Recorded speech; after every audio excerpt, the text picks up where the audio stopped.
ओम श्री सद्गुरुदेव भगवान की जय।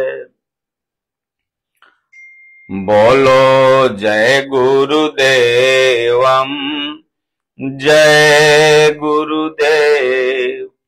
बोलो जय सिया राम जय जय सिया राम।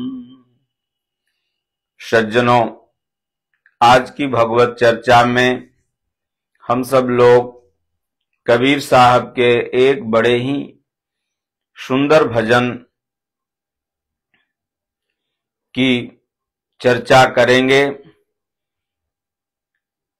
आज के सत्संग में आपको ये बताएंगे कि अमर कौन है और मुर्दा कौन है, किसका आप सुमिरन करें कि अमरत्व की प्राप्ति कर लें। क्या चंदा सूरज ये धरती अमर है? क्या ब्रह्मा विष्णु महेश सभी देवता अमर हैं? कबीर साहब ने वास्तव में किसको अमर माना?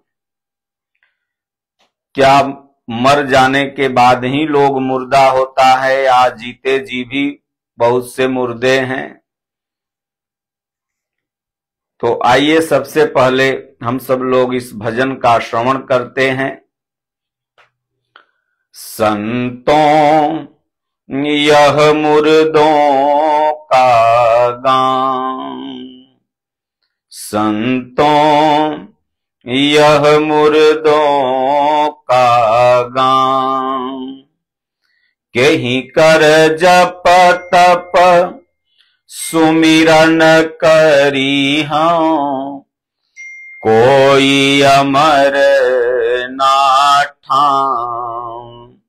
संतों यह मुर्दों का गांव, पीर मरे पैगंबर मरी गए, मरी हैं जिंदा जोगी, राजा मरी हैं प्रजा मरी हैं, मरे वैद्य अरु रोगी।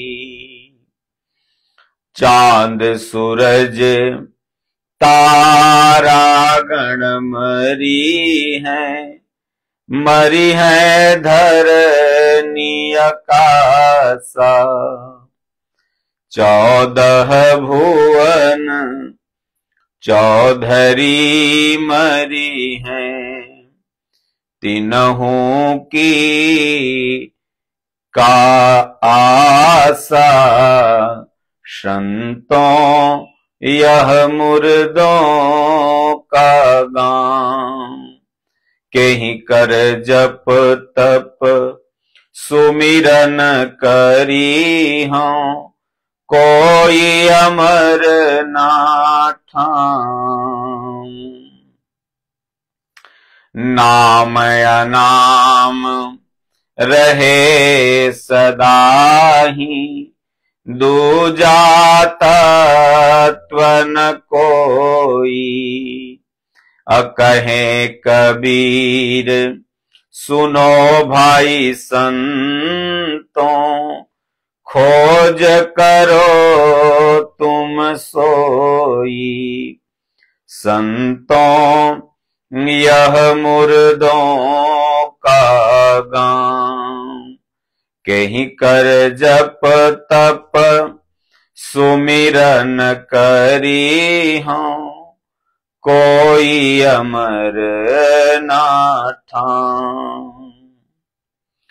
पूरी दुनिया को, पूरे विश्व को, पूरे त्रैलोक को कबीर साहब ने गांव की संज्ञा दी।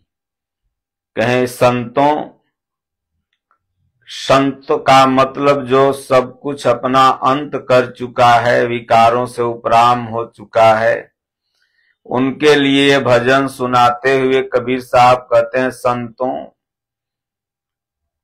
जो साधना पथ पर चल रहा साधक है, पथिक है, उसके लिए कबीर साहब कहते हैं कि संतों यह मुर्दों का गांव।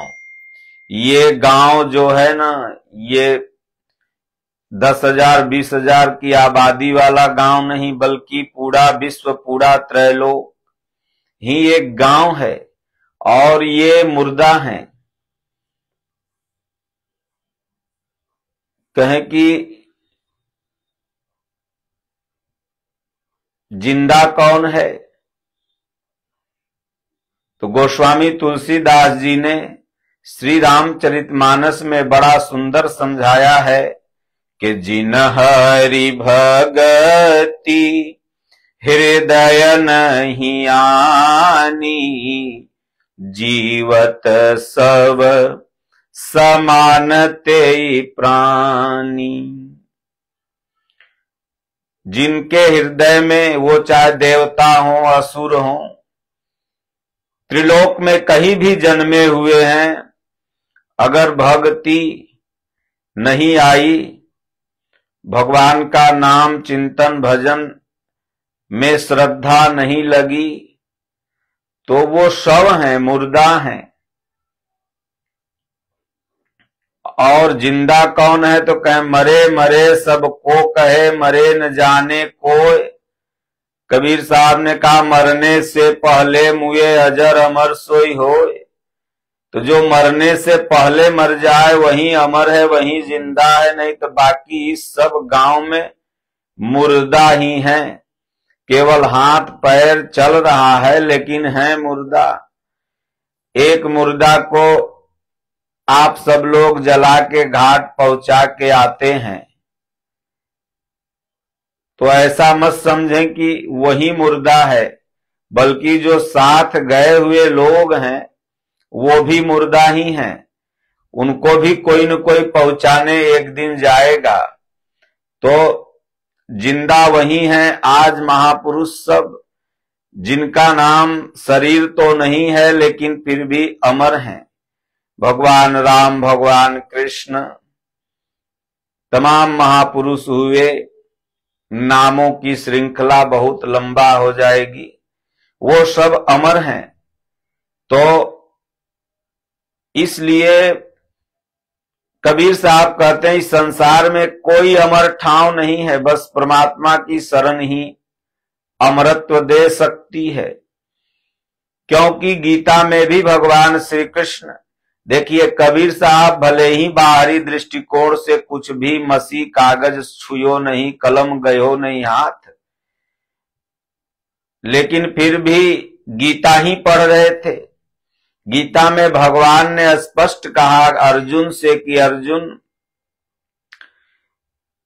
आ ब्रह्म भुवना लोकाः पुनरावर्तिनो अर्जुन, माम उपैत्य तू कौन्तेय पुनर्जन्म न विद्यते। आ ब्रह्म भुवना लोकाः पुनरावर्तिनो अर्जुन, पुनरावर्ती माने मुर्दा ही तो हुआ। जो बार बार ये सृष्टि जैसा हम देख रहे हैं वैसा नहीं है, ये बदलती रहेगी, तो मुर्दा ही तो हुई, अमर कहां हुई। और भगवान कहते हैं माम उपैत्य तू कौन्तेय पुनर्जन्म न विद्यते। अर्जुन अगर अमरत्व पाता है तो मेरा भजन कर, मेरी शरण में आ जा, सारे धर्मों की चिंता छोड़कर, तो पुनर्जन्म न विद्यते, बार बार मुर्दा होना जिंदा होना, मुर्दा होना जिंदा होना, इससे छूट जाओगे। तो कह के ही कर जप तप सुमिरन करी हूं, कोई अमर ना ठाऊं। देवता से लेके कीट पर्यंत ब्रह्मा द्वारा जब बनाई हुई सृष्टि ही अमर नहीं है, तो ब्रह्मा जी कहां से अमर होंगे। 14 भुवन चौधरी मरी है, आगे की लाइन में आपको सुनना होगा। इस संसार में ब्रह्मा जी ने सोचा कि भाई जो मेरे नाभि कमल की उत्पत्ति, ये मैं कहां से निकला हूं तनी पता कर लूं। पता करते करते थक हार गए, नहीं पता कर पाए, फिर समर्पित हुए तो भगवान ने उद्गम स्थल बताया। तो ये देवता भी नश्वर, देवता द्वारा बनाई गई सृष्टि भी नश्वर। इस संसार में बस एको हम द्वितीयो नास्ति, उस परमात्मा का ही केवल अस्तित्व है। विविध रूपों में वो नाट्य कर रहा है लेकिन है वही। तो इसलिए कहते हैं कि कोई अमर ना ठाव, इस संसार में कोई अमर ठाव नहीं है। जब भगवान ने जयंत को सीख के सायक बाण का अनुसंधान किया तो वह जयंत कहां नहीं गया, सभी देवी देवताओं के पास गया, लेकिन काहू बैठन कहा न वही, राखी को सकहि राम कर द्रोही। कहीं कोई अमर ठाव था ही नहीं जहां जयंत को कोई रख सके। तब नारद देखा विकल जयंता, लागी दया कोमल चित संता। तुरंत भगवान श्री रामचंद्र जी के ही पास नारद जी पठा दिए। संत का हृदय कोमल होता है और संत वास्तविक रास्ता बता देते हैं उस अमृत परमात्मा की तरफ। बोले रे भैया, जिन्होंने ये बाण चलाया वो नहीं के घोड़े जाके गिर, तब एक कल्याण होगा। गया भगवान ने एक नयन करी तजा भवानी। भोलेनाथ कहते हैं पार्वती भगवान करुणा के सागर हैं, एक आंख का बना के छोड़ दिए। तो इसलिए आगे इस संसार की नश्वरता बताते हुए कबीर साहब कहते हैं कि पीर मरे पैगंबर मर गए, मरी हैं जिंदा जोगी। तमाम पीर है ना, तमाम संप्रदाय हो गए जो कि हम सभी मानव हैं, मनुष्य हैं। अब आपस की रहन सहन भाषा को लोग एक एक संप्रदाय बना लिए, आपस में भगवानों को बांट लिए। भगवान एक से सवा कभी हुआ ही नहीं। गुरु महाराज कहते हैं कि भगवान एक था और एक है और आगे एक भी रहेगा। भाषा से चाहे आप उसका जितना नाम बना लो, लेकिन वो 2, 4, 10 नहीं है। जैसे पानी को विविध जगहों पर अलग अलग नाम से पुकारते हैं, लेकिन पानी को पीने से प्यास ही जाती है। उसी तरह भगवान को देश काल परिस्थिति के हिसाब से आप जिस नाम से पुकारें, आएगा तो भगवान ही, देगा तो मुक्ति ही। तो इसलिए पीर मरे पैगंबर मर गए, मरी हैं जिंदा जोगी। जोगी जो होते वो जिंदा ही मरते हैं। वास्तव में मरने की विधि कबीर साहब ने कहा, जा मरने ते जग डरो, सो मेरो आनंद, कब मरी हूं कब पाई हूं पूर्ण परमानंद। इसलिए जिंदा जी मरने की कला सदगुरु के पास होती है, जो अपने शिष्य को प्रदान करते हैं। वो जिंदा है फिर भी अपने आप को जीरो समझ करके भगवान के बताए हुए रास्ते पर चल रहा है। इसलिए पूज्य दादा गुरु महाराज परमहंस जी महाराज कहा करते थे, हो साधु होना और मरना बराबर है। मतलब जिंदा तो है लेकिन मर गया, क्योंकि भगवान ही सब कुछ कर रहे हैं। तो आगे कहते हैं कि इस संसार में ऐसा मत समझो कि राजा साहब के पास बहुत रुपया है तो बच जाएंगे, मंत्री जी के पास बहुत रुपया है तो बच जाएंगे, डॉक्टर लोग झोला भर भर के दवाई रखे हैं तो हो सकता है वो बच जाएं। तो नहीं, आगे कहते हैं राजा मरी हैं प्रजा मरी हैं। अमीर भी एक दिन काल के गाल में चला जाएगा 84 की यात्रा में, और गरीब भी, बड़े बड़े उद्योगपति भी चले जाएंगे, और लहसुन प्याज टमाटर बेचने वाले भी, बड़े बड़े दाता देने वाले भी, और भिखारी भी, याचक भी चले जाएंगे। तो राजा मरी हैं प्रजा मरी हैं, क्योंकि समय किसी को नहीं छोड़ा। इसलिए इस जीवन में जितना भगवान का नाम जप लो, बड़े बड़े धनाढ्य लोग अटैची लेके खड़ा रहते हैं, 10-10 डॉक्टरों की टीम लगा देते हैं, 10-10 देशों से बुला लेते हैं, लाखों का इंजेक्शन लगा देते हैं, फिर भी प्राण पखेरु उड़ जाते हैं। कहीं आस पास जोधा खड़े, सबई बजावत गाल, मंज महल से ले चला ऐसा काल करा। लोग कहते हैं भाई गरीब था, दवा के अभाव में मर गया। अरे भैया, तो अमीर के पास दवा थी, उसको तो बच जाना चाहिए था। लेकिन कोई किसी के अभाव में या प्रभाव में नहीं, बल्कि समय आता है तो जाना ही पड़ेगा। अमरे वैद्य और रोगी, वैद्य भी, वैद्य माने डॉक्टर, बड़े बड़े एमबीबीएस डॉक्टर, बड़े बड़े स्पेशलिस्ट। आप लोग तमाम पेपर में पढ़ते होंगे कि हृदय गति के डॉक्टर का हृदय गति से मौत, हृदय गति रुकने से मौत। शुगर के स्पेशलिस्ट डॉक्टर का शुगर बढ़ जाने से मौत। पटना में एक डॉक्टर थे हृदय स्पेशलिस्ट, कोरोना काल में हृदय गति से वो भी चले गए। भाई डॉक्टर थे, उनके पास तो सारी दवाइयां थी, सारी मशीनें थी, फिर क्यों चले गए? तो इसलिए दवाई भर के रखी रहेगी, वैद्य भी चले जाएंगे। अब सोचिए कितने बड़े वैद्य थे धन्वंतरी, वो भी चले गए, आयुर्वेद के जन्मदाता। तो मरे वैद्य और रोगी, रोगी भी जाएगा, वैद्य भी जाएगा। और यहां तक कि आप सोच रहे हो चंद्रमा, ये सूरज, ये अमर है तो नहीं, इसकी भी एक आयु है। देखिए वैज्ञानिकों को चिंता है कि ओजोन परत हट रही है, तो इस ग्रह की इस ग्रह से नजदीकी बढ़ रही है, तो ये क्या है? आयु ही तो है, एक दिन विनष्ट होने का प्रक्रिया ही तो है। तो इसलिए आज लोग ये पढ़ के बता रहे हैं, हमारे महापुरुष हजारों वर्ष पहले ही इन सब चीजों को बता दिया। तो कहे चाँद सूरज तारागण मणि है। देखते हैं तारा के छोटे छोटे कण कभी टूट जाते हैं तो उनको ये मिसाइलों से मार के समुद्र में गिराया जाता है। तो चाँद सूरज तारागण मणि है, मरी है धरनी आकाशा।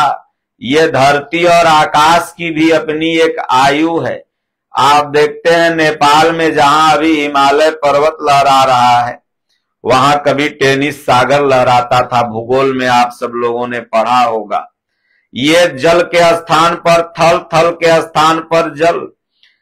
हम जहां रहते हैं रानीसराय में, इसके ठीक सामने दियर में लाखों घर रहते थे, आज पानी ही पानी है। तो बदल गई तो धरती की भी आयु है। बलिया में इस बार बाढ़ में गंगा जी ने न जाने कितना 1000 एकड़ काट दिया। तो धरती की भी आयु है, आकाश की भी आयु है।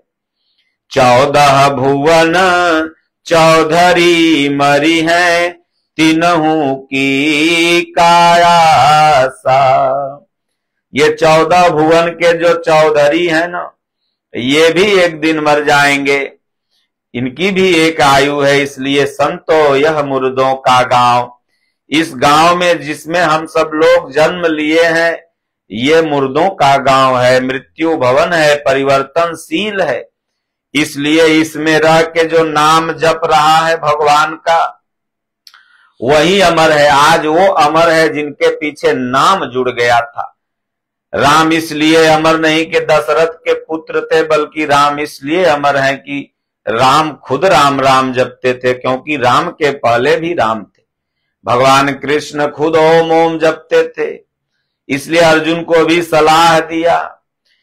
कबीर साहब, तुलसीदास, माता मीरा जी, तो नाम अमर है और वही नाम परमात्मा है। इसलिए ओम ब्रह्म का परिचायक है, न कि शब्द।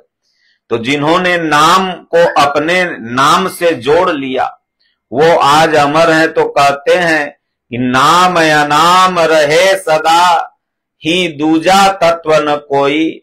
इस सृष्टि में परमात्मा अमर है, परमात्मा अमर था और परमात्मा अमर रहेगा। इसलिए ओम, यह सूर्य भी जपता है। तो कहे कबीर सुनो भाई संतो, खोज करो तुम सोई। इसी खोज को स्वामी विवेकानंद जी ने किया, इसी खोज को उनके गुरु रामकृष्ण परमहंस जी ने किया, इसी खोज को भगवान बुद्ध करने के लिए निकल गए। इसी खोज को हमारे पूज्य दादा गुरु महाराज निकल गए करने के लिए, पूर्ण हुए।